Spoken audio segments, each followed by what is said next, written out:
¿Cuál es tu plato favorito? Mi plato favorito es carpaccio con carne. Carpaccio con carne. No carne humana, con carne. La carne se muele y se hace el carpaccio. Ese es mi plato favorito. Esas fueron las palabras de El Arropiero, quien fue sin duda el peor asesino español de la historia. Pero, ¿quién fue y cuál es la verdadera historia de Manuel Delgado Villegas? La hora oscura. Manuel Delgado Villegas, más conocido como El Arropiero, es considerado el peor asesino de la historia criminal española, aunque solo se le atribuyen con certeza 7 de los 48 crímenes que confesó. Toda su historia criminal se sitúa entre las décadas de los 60 y 70, y su crimen más atroz y que más sobrecogió al país fue el cometido contra una anciana de 68 años, a quien después de matar de un golpe en la cabeza y arrojar por un barranco, violó durante los 4 días posteriores. Durante la investigación posterior a su detención, fue este delito en concreto el que evidenció el alejamiento de la realidad de Manuel Delgado Villegas. Al describirlo durante los interrogatorios, el arropiero siempre se refirió a la anciana como una chavala de 19 años. Su modus operandi era frecuentar estaciones de tren y autobús para seleccionar a víctimas vulnerables, como personas sin hogar o que se encontraban en situaciones de riesgo. Después de matar a sus víctimas, robaba sus pertenencias para luego venderlas o empeñarlas.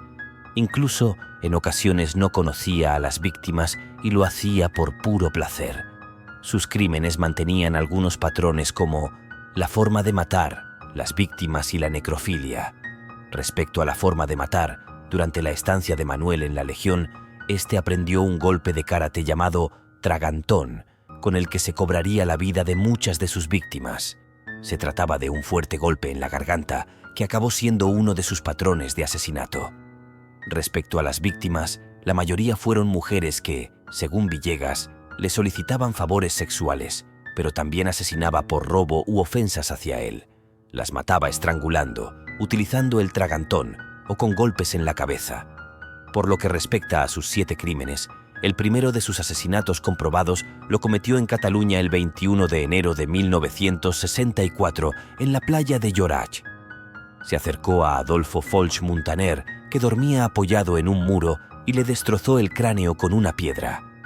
Luego le robó el dinero, la cartera y el reloj. Su segundo crimen comprobado se descubrió el 20 de junio de 1967, cuando se encontró el cadáver de Margaret Helene Boudry, una estudiante francesa de 21 años, en Camplanas, una masía de Ibiza. Su cuerpo estaba totalmente desnudo y tenía un fuerte golpe en un ojo, así como contusiones y arañazos en el cuello. En la espalda había recibido una puñalada.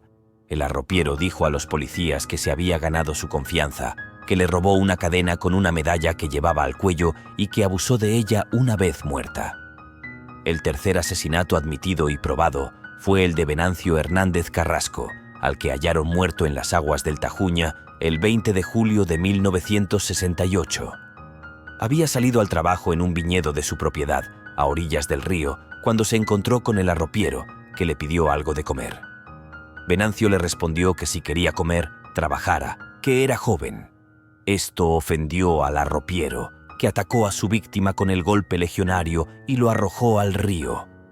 Hasta esta confesión todo el mundo creyó que había muerto ahogado por accidente.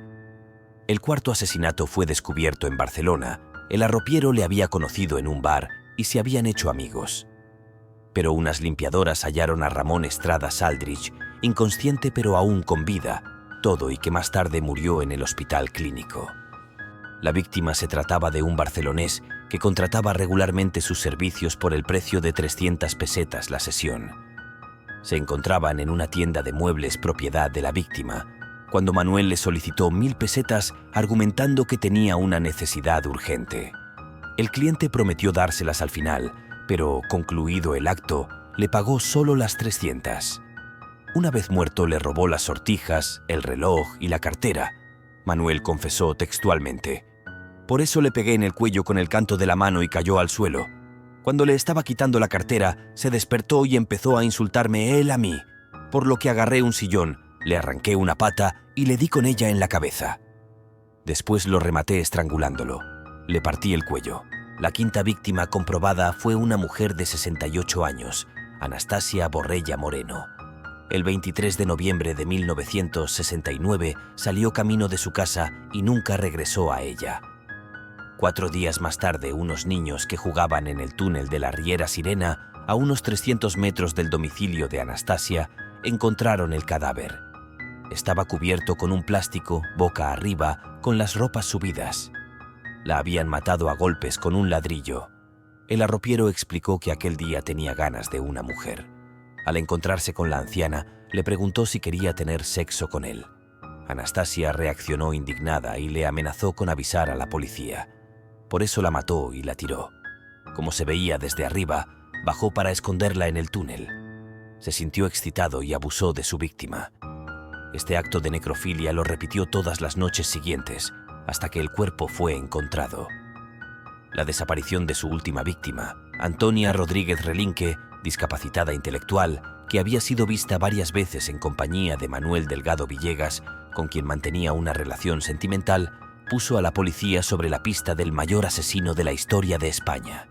Sin sospechar nada, la policía lo acompañó a comisaría donde fue interrogado sobre la desaparición de la que se consideraba su pareja.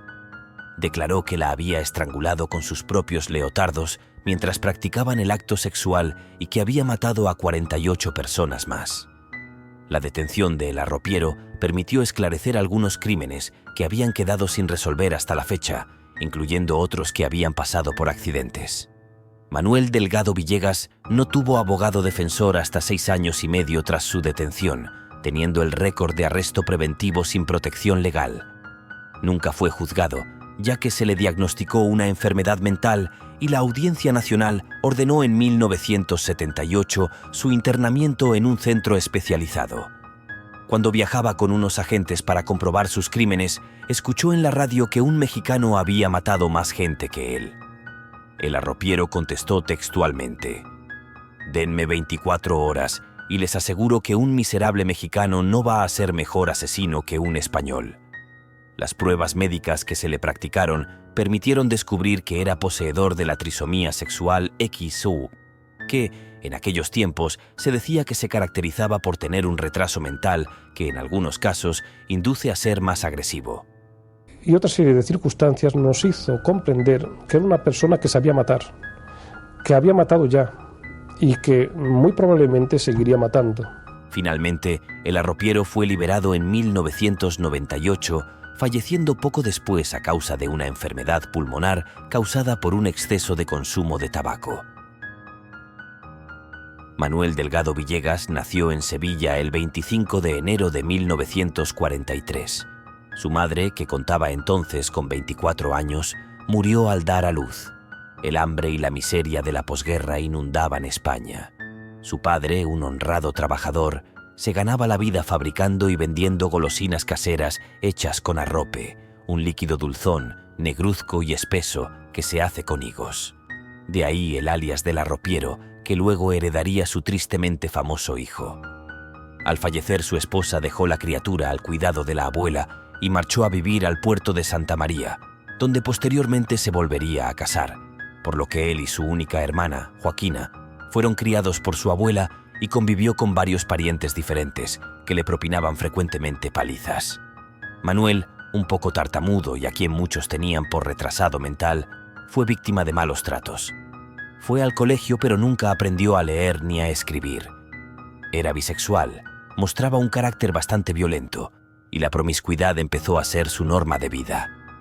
Empezó a gozar de gran estima entre homosexuales y prostitutas y logró vivir a su costa. A los 18 años ingresó en la Legión Española, donde además de iniciarse en el consumo de marihuana, motivo por el que fue sometido a una cura de desintoxicación, comenzó a padecer ataques epilépticos que nunca se supo si fingidos o no, pero que le sirvieron para ser declarado no apto para el servicio militar. A partir de entonces se dedicó a recorrer la costa mediterránea como mendigo, robando en las casas de campo y prostituyéndose.